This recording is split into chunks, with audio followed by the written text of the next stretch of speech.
گن کے بتا دوں گا میں کہ اتنے ہیں اس وقت وہاں بیٹھے ہیں جو کہ یہ کہیں گے کہ جی ہم ہیں.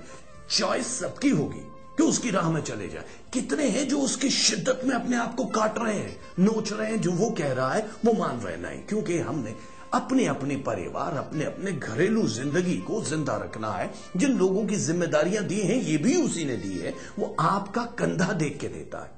اب ستارے یا تقدیر یا قسمت اس کی بات الگ ہے, یہ کیسے بدلتی ہے آپ کی سوچ کے ساتھ. آپ کی سوچ بدل گئی, آپ کی تقدیر بدل گئی, آپ کی قسمت بدل گئی. برے ہیں تو برے نصیب شروع ہو گئے, اچھے ہیں تو اچھے شروع ہو گئے, اور برے ہیں تو اچھے نصیب شروع ہو گئے. حیران ہو جاتا ہے انسان کہ یہ ہوا کیا. ہوتا ہے نا کبھی کبھی برائی میں اچھائی کیسے ہو سکتی ہے, لیکن حقیقت یہ ہے کہ برائی میں بھی اچھائی ہوتی ہے. حافظ شیرازی آپ جانتے ہیں نا, ایران کے شیراز کے رہنے والے ایک بہت بڑے جنہوں نے حقیقی اور مجازی میں بہت کچھ کہا ہے. ان کے شاعری آپ سن لے, گیرم چو سکندر ہما جومی رسیدم دست, اس طرح کی کئی اشعار ہیں. ایک فارسی کا شعر ہے جس کا ترجمہ میں آپ کی نظر کرنے لگا ہوں. وہ ترجمہ کچھ اس طرح سے ہے, اس کا لب لباب یہ ہے کہ گو کہ میں یہ ٹھیک کہتا ہوں. حافظ شیرازی کہہ رہے ہیں کہ شراب جو ہے یہ حرام ہے, لیکن تمہارا امام سے مراد کہ آپ کا وہ پیر بھی ہو سکتا ہے جس کی تلقین کر رہے ہیں, آپ کا وہ گرو بھی ہو سکتا ہے جس کی بیعت کر چکے ہیں, مانتے ہیں, وہ پنڈت بھی ہو سکتا ہے. اگر آپ کا امام, آپ کا وہ جو والی ہے جو آگے آپ کو لے کر جا رہا ہے, وہ یہ کہے کہ تم شراب پی لو, تو شراب گو کے بری چیز ہے, حرام ہے, لیکن اگر اس نے کہا تو پی لو, کیونکہ ہو سکتا ہے اس کے پینے میں تمہاری بقا ہو اور حقیقت کچھ اور ہو. اس شعر کا ہی مطلب ہے. کئی لوگوں نے پڑھا, بہت سے لوگ جو ہیں وہ پینا پلانا شروع ہو گئے کہ ہم پیتے ہیں, حقیقت یہ نہیں ہے, لفظوں کے اندر سے حقیقت کچھ اور. ایک بہت بڑے صوفی, انہوں نے جب یہ شعر پڑھا تو دل میں ایک شک جاگا, بھیا یہ بات صحیح نہیں ہے, ہم لوگ مانتے نہیں. یہ کیا ہوا کہ شراب تو ہے حرام, اللہ کہہ رہا ہے, سب مانتے ہیں, لیکن وہ یہ کہہ رہے ہیں کہ اگر امام کہے تو پی لو, ہو سکتا ہے کہ تمہاری بخشش ہو سکتا ہے حقیقت کچھ ہو, یہ تمہارے بھلے کے لیے. یہ کیا ہوا؟ انہوں نے اس کی جانچ کرنے کے لیے پوری دنیا میں پھرنا شروع کیا, اور پہنچتے پہنچتے ایک بزرگ ہستی کے پاس پہنچے اور کہنے لگے کہ بھیا یہ حضرت ہم نے سنا ہے اور یہ شعر ہے حافظ شیرازی کا, اس کا مطلب مجھے سمجھ نہیں آیا, کیوں کہہ دیا؟ انہوں نے کہا کہ اب برخوردار بات یہ ہے کہ تم جب تک ہماری بیعت نہیں کرو گے تب تک تو ہم تمہیں حقیقت کا نہیں بتا سکتے. اور دو چیزیں, ایک تو ہماری بیعت کرو, اور دوسرا جو ہم کہیں اس سے انکار مت کرنا.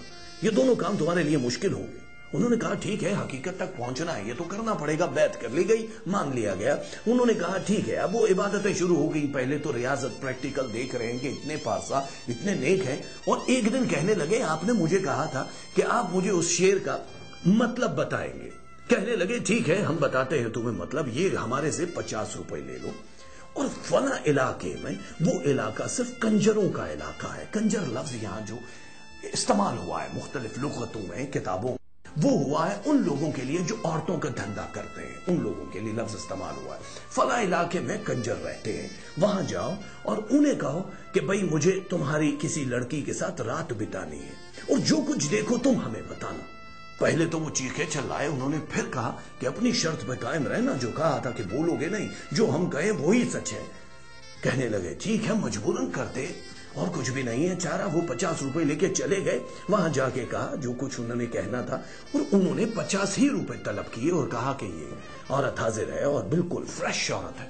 کمرے میں جب گئے تو ایک عورت نماز پڑھ رہی ہے جا نماز پہ, اور یہ پیچھے کھڑے ہیں اور عبادت کی جو ایک خاص گھڑی ہے. حیران ہوئے گئی, یہ ویشیا اور عبادت, اور اس کی دعا میں رو رو کے سسکیاں تھی, اور کہہ رہی تھی پروردگار میری عزت کو محفوظ فرما.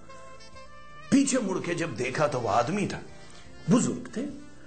انہوں نے کہا مجھے یہ نہیں سمجھ آئی کہ تو اور تمہاری یہ باتیں. دروازہ بند کیا اور کہا کہ مجھے تم یہ سمجھا دو کہ تم اور نماز, تم تو ویشیا. کہنے لگی میں ویشیا نہیں ہوں, میں ایک ایسی ہوں کہ جو بارات, جس کا نکاح ہو چکا تھا ایک ایسے آدمی کے ساتھ جس کو میں نے نہیں دیکھا ہے, اس نے مجھے نہیں دیکھا, میں بڑی پاک صاف عورت ہوں, اور میرا نکاح ہو گیا. ہماری بارات آ رہی تھی, رستے میں ڈاکوؤں نے بارات لوٹ لی, اور سونا زیور چاندی سب کو لوٹ لاٹ کے, اور مجھے بھی لوٹ کے وہ لے گئے اور کسی کو بیچ دیا. اس شخص نے مجھے کئی عرصے تک قید میں رکھا, غلام رکھا, اور وہ کل رات کو ان کنجروں کے ہاتھ مجھے بیچ گیا ہے تاکہ میں جسم فروشی کا دھندا کروں. اپنے رب سے میں اپنی عزت کی دعا مانگ رہی تھی. یہ بات سنتے ہی بزرگ نے کہا کہ تمہیں معلوم ہے وہ میں ہی ہوں تمہارا خامند جس کی بارات لوٹی تھی. وہ حیران ہوئے, انہوں نے کہا میں نہیں مانتی. جسم پہ نشان وشان سب کچھ جو بھی تھا سب واضح ہوا کہ وہی شخص ہے جس کی بارات لوٹی گئی تھی. رات بتا دی گئی. صبح جب آئی اپنے بزرگ کے پاس, ان کو یہ سارا واقعہ سنایا. انہوں نے یہ کہا کہ پہلے تو ان کنجروں سے جن کے پاس وہ عورت گروی ہے ان سے جتنے پہ انہوں نے خریدی تھی وہ رقم ادا کرو اور وہ عورت لے لو. عورت لے لی گئی اور پھر جواب دیا یہ ہے حافظ شیرازی کے اس شعر کا مطلب, کیونکہ ہماری یہ آنکھ, ہمارا یہ ضمیر, ہماری یہ روح وہ چیز دیکھ رہی تھی جو تو نہیں دیکھ سکتا تھا. اگر ہم تمہیں اس سمے یہ بتاتے تو تم کہتے کہ آپ کو کیسے معلوم. اس کی حقیقت یہ ہے کہ بہت ساری چیزیں ہمارے سامنے وہ ہیں جس پہ آپ کا دماغ معاف ہو جاتا ہے کہ وہ جو اوپر بیٹھا ہے, وہ جو اوپر بیٹھا ہے وہ نہیں جانتا کہ حقیقت کیا ہے, وہ نہیں جانتا کیا. ایک بات بتاؤں, آج کی اس زنجیر میں یہ بہت بڑی سی کڑی پرو دی ہے ہم نے. گرفتار ہو جائیے اس میں, اور ایک چیز ہے جو آپ کو نجات دلائے گی ان دنیاوی چیزوں سے, وہ ہے صرف پیار, عشق اور محبت.